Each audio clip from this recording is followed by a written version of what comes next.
What do you think is the biggest shock for millions of European football fans when they come to the US for the World Cup? The gigantic stadium? No, it's the supermarket. We are back in Walmart. This is the biggest tourist attraction I can have as a European. It's like a museum, literally like a museum. Let's go inside. As you can see, Walmart, it's huge. A psychological migration is occurring as Western customers step into Walmart and Costco, with many exclaiming, "Is this even legal?" Many tourists are horrified by the gigantic portions and the chemical maze. But strangely, after a few days of panic, they become fascinated and don't want to go back home. In America, as somebody who's from Europe, is honestly so crazy. And what I'm about to say is going to sound so ridiculous to a lot of American people, but a friend of mine took me to Costco once for the first time, and I was like, bro, like, where am I? Why does initial fear turn into an obsession that won't go away? Is there a psychological cheat code behind the American consumer matrix? In the next 20 minutes, I will unveil the entire economic truth and the taste traps that make Europeans surrender. Watch this video to the end, and you'll understand why America always goes overboard with everything and why it's so stimulating. Let's go.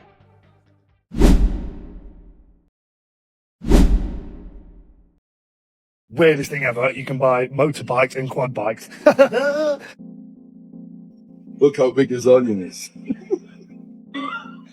I can't believe it. Are you joking me? Okay, you don't have to go overboard. We know they have it. What if they sell out? Is this normal? Guys, they put the whole car in there. Wow. Yep. That is the size of ice cream you can buy. Look at the expressions of these European guests. Exactly the type of "who am I and where is this?" They are people who are known for their sophistication in cuisine. They are used to buying fresh food in small, delicate portions, just enough for a day's use. So when they stepped into Walmart and saw bags of sugar packaged like rice sacks, loaves of bread as big as their forearms, they were understandably shocked. There was even a guy who said he had only seen them in movies before. Ranch. Ranch.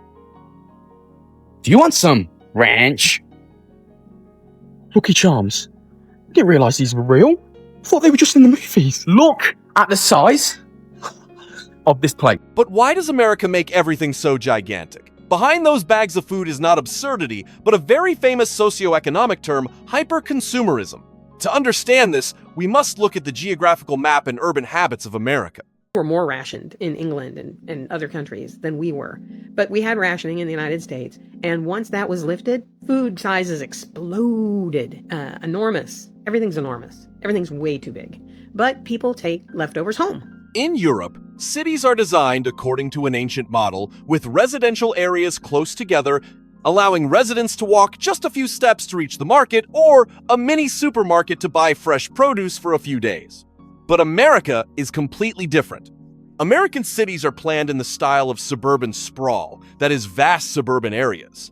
The distance from home to the large supermarket can sometimes be dozens of kilometers. Americans cannot walk to the market 3 to 4 times a week like Europeans do. They are required to own a car and develop the habit of bulk buying. They only go to the supermarket 1 or 2 times a month. And to save time and costs for such a long journey, American manufacturers are required to design packaging in dinosaur sizes. Because we have to drive to the market, we only do it once a week. We drive to the market because it might be 30, 40 minutes away from our house. So we have to stock up. And with the price of gas, you don't want to go to the market more than once a week. And you stock up, and you don't drink that whole gallon of milk in one day. It's usually for a big family, or a gallon of milk can last a person 2-3 weeks if they have a good, strong refrigerator. So that's why all the portions are... Have you seen it yet? Even the British, who share the same language and have many cultural similarities, feel overwhelmed. This British friend likened going to Walmart to combining the 2 largest supermarkets in England into one. They couldn't understand why a place selling vegetables, meat, and fish would also have a $74 mountain bike right next to the electronics section. This distribution is extremely illogical to the European mindset, but for Americans, it is the pinnacle of convenience. If you also find these cultural shocks interesting, don't forget to hit the like button and subscribe to the channel. Your small interactions are a great motivation for me to continue creating in-depth analysis videos like this. Now let's see what Walmart has. What? What? I don't know. Yeah. Wow, you're not seeing things. A tattoo shop right in the middle of a grocery store. This European friend exclaimed, "Walmart is the top tourist attraction in this land of stars and stripes." Just think about it. You put a carton of milk in your cart, take a few more steps, and you can immediately get a World Cup commemorative tattoo. Even in many states, you can buy hunting guns and professional camping gear right next to the food aisle. This is the clearest evidence of the all-in-one business model, also known as a one-stop shop. Walmart is not simply a chain of retail supermarkets. For towns and rural areas in the US, Walmart serves as a miniature social welfare center. It integrates gas stations, banks, pharmacies, hair salons, auto repair shops, and as we just saw, even tattoo parlors or Subway fast food chains. My very first time in Walmart in America. Why did I say mutt? Walmart. So I genuinely don't know what is here. I don't know if it's like home goods, if it's groceries, whoa. Okay, it's everything. It's so big. Okay, so you can get groceries at Walmart. Look at all the American flags. Oh my God, I don't even know where to start. You've got all frozen food and stuff down here. But like, America operates based on the principle of optimizing time and productivity. This model helps consumers meet all their life needs in just one parking stop. European tourists will initially feel confused and fearful in the face of this expansion. They find it too practical, too industrial. But when they started staying in the US, longer to follow the tournament, they realized one thing. This model is too convenient and too cheap. A British tourist shared that a similar hoodie in his hometown costs up to £95, but when he stepped into the fashion section of Walmart, he could easily grab that hoodie for a third of the price. This economic factor has shattered the conservatism of Europeans. From being averse to hyperconsumerism, they began to indulge in the thrill of shopping without looking at the price. They realized that America offered them a level of consumer freedom that, due to high taxes and strict regulations, they could hardly achieve in Europe. But if you think Walmart is the pinnacle of madness and enormity in the US, you are mistaken, because the real giant that completely blows the minds of Europeans, requiring an annual membership fee just to step through the door, is Costco! We will dive into this wholesale matrix in the next part.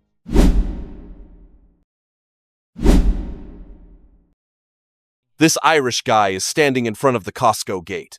He whispers into the camera, "I've dreamed of coming here for many years, but I heard you need a membership card to get in." Right after that, the camera captured him confidently walking up to the ticket-checking security guard, handing over a small piece of paper. The staff glanced at it and nodded, allowing him in.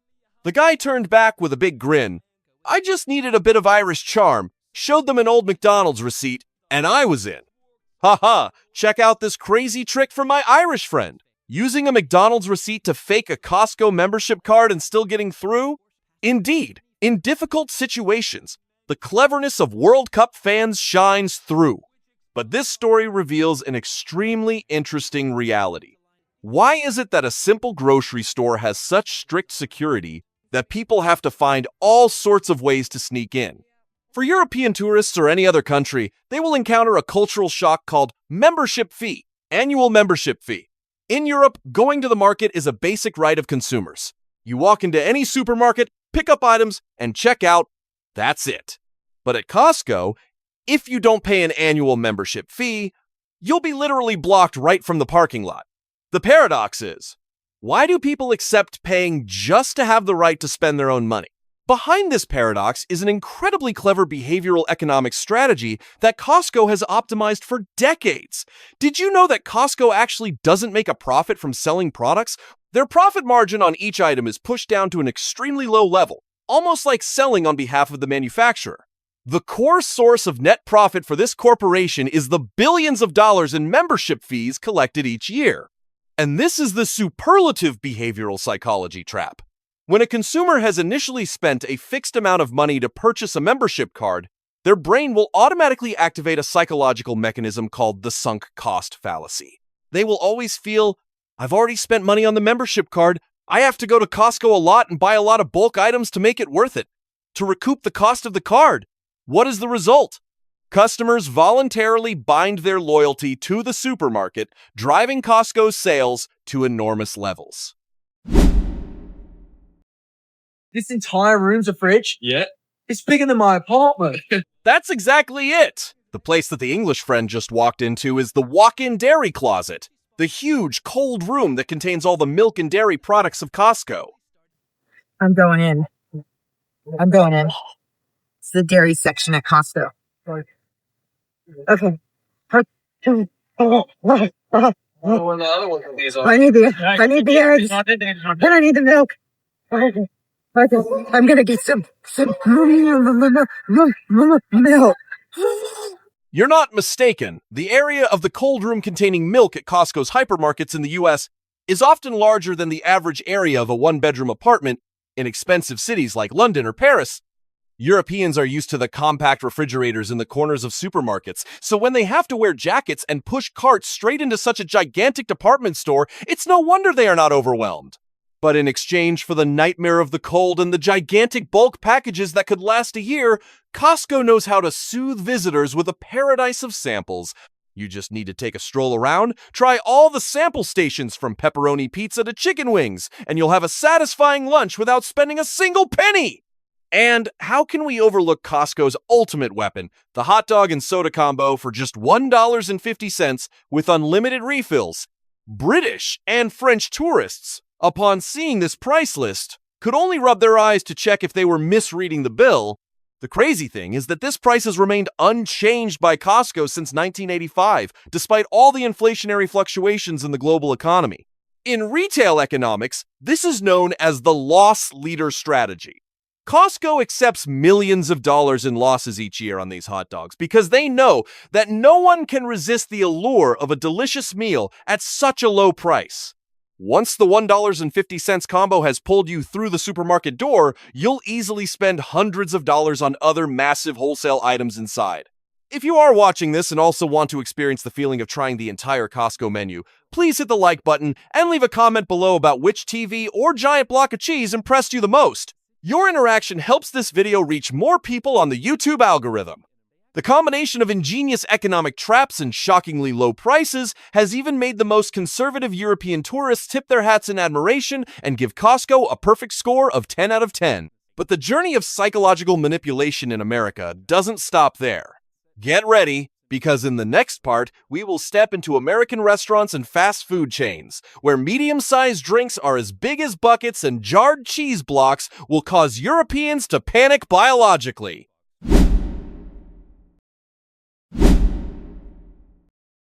Watch these videos. It really is a biological collapse for European tourists.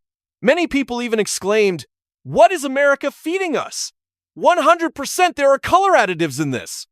But why does one side consider it normal food, while the other views it as a chemical weapon?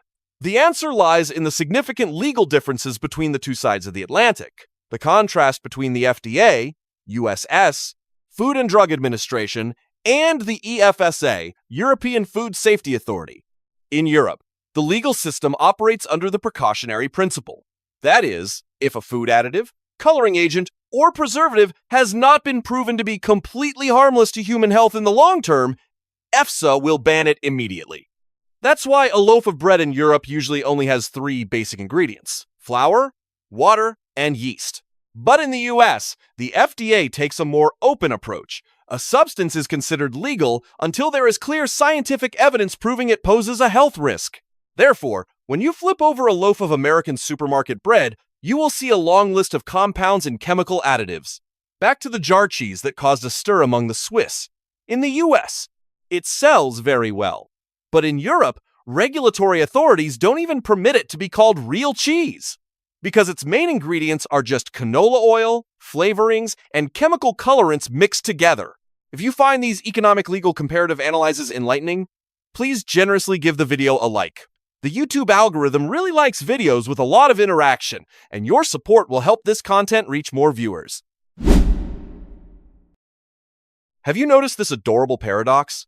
While they criticize American food for being unrefined and full of preservatives, their bodies and taste buds completely surrender to the greasy fried chicken. Across various social media forums, the trend of Western customers trying American fried chicken chains like Chick-fil-A or Raising Cane's and calling their sauces addictive is becoming more viral than ever. They can't understand why a regular piece of fried chicken has such a powerful impact on the taste buds. The truth is, European tourists are not weak. They are simply facing a masterpiece of behavioral science and food technology from America. American fast food chains are not just about making food. They delve deeply into psychology and neurology. There is a classic formula optimized to perfection in the American fast food industry, which is the combination of the trio: sugar, salt, fat. When these three components are mixed in a golden ratio, they will immediately activate the sensory organs on the tongue and send an emergency signal to the brain. Your brain will immediately release a large amount of dopamine, the hormone that brings feelings of happiness, satisfaction, and instant reward.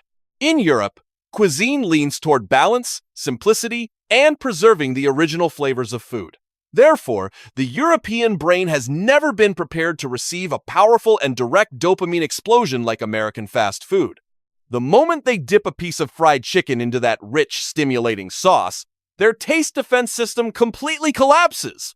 Their brains were tricked and sent the signal, "This dish is too safe and full of energy, keep eating."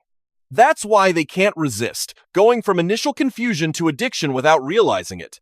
America used the enormous size of Walmart to overwhelm them, the convenience and cheap combo of Costco to keep them, and finally the dopamine trap of fast food restaurants to completely tame their taste buds. But behind the reaction laughs, the strange jars of cheese, or the giant cups of drinks, there is a much deeper and more humane reason that makes these European tourists reluctant to leave the United States after the World Cup. Let's dive into the most thrilling and emotional part of the video right now. A YouTuber from Estonia, a small country in Northern Europe. Amidst the hustle and bustle of the Costco megastore, she couldn't hide her emotions when she shared, "My country used to be part of the former Soviet Union. About 50 years ago, the stores in my hometown were completely empty, with no bananas, no oranges, let alone Coca-Cola. When I stepped in here, witnessing how Americans have had everything in abundance for a long time, it truly overwhelmed me emotionally and deeply moved me. You guys, behind the humorous laughter or the trolling about the giant cheese jar in the previous parts, this moment is the most profound answer to why many European tourists, after experiencing America, truly don't want to leave. For them, mega supermarkets like Walmart or Costco are not just places to spend money, they are the most vivid symbols of prosperity, freedom of choice, and absolute convenience that America has built over decades. Living in Europe has the charm of tranquility and antiquity, but in return, the people there have to face extremely high income taxes and value-added taxes, cramped living spaces, small apartments, and expensive living costs. When they came to the US for the World Cup, stepping into the vast consumer temples with shockingly low prices, they found a much more affordable way of life. A hoodie costs 1/3 of what it does in England. A 7.5-inch TV costs just as much as a meal at a high-end restaurant in Australia. America gives them a sense of an endless resource, where every human need is respected and met immediately. If you also feel the cultural connection and human values through these stories, don't hesitate to hit the like button to support the channel. A small action from you will help the algorithm bring these positive messages to more viewers. Not stopping there, the French male tourist went to the American market. He smiled brightly and shared with the camera. "In my country, if you keep greeting strangers on the street, you will get into big trouble. But here, just one afternoon at the market, more than 20 strangers smiled and said hi to me. America is truly wonderful." Another extremely valuable piece about the people. European culture tends to be closed, maintaining distance and somewhat cold towards strangers to respect privacy. Therefore, when they step into the shopping spaces of America, they are completely overwhelmed by something called American hospitality, the American style of hospitality and positive energy. The openness, the seemingly harmless greetings of howdy or yeehaw from the locals inadvertently melted the inherent conservative ice of the Europeans. They realized that America not only has gigantic supermarket chains and an addictive food industry, but also people who are always full of energy and ready to share joy with others. The freedom in lifestyle and the warmth in communication are the invisible threads that hold them back, turning a simple sports trip into a longing for a lasting bond. From the shocking sizes of food at Walmart, the paradoxical membership matrix at Costco, to the sweet taste traps at fast food restaurants. The journey of European tourists in the US ultimately concluded with a deep love for this land. So, what is the biggest lesson we can learn from this viral social media phenomenon? Let's summarize together and move on to the conclusion segment right after this.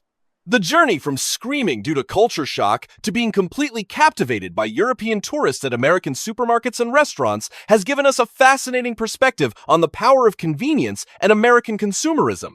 America may be full of crazy and different things, but it is the generosity, abundance, and positive energy here that always knows how to create an irresistible attraction. If it were you, would you choose a refined, peaceful life in Europe or the overwhelming absolute convenience of American-style superstores? Please leave your opinion in the comment section below so we can discuss.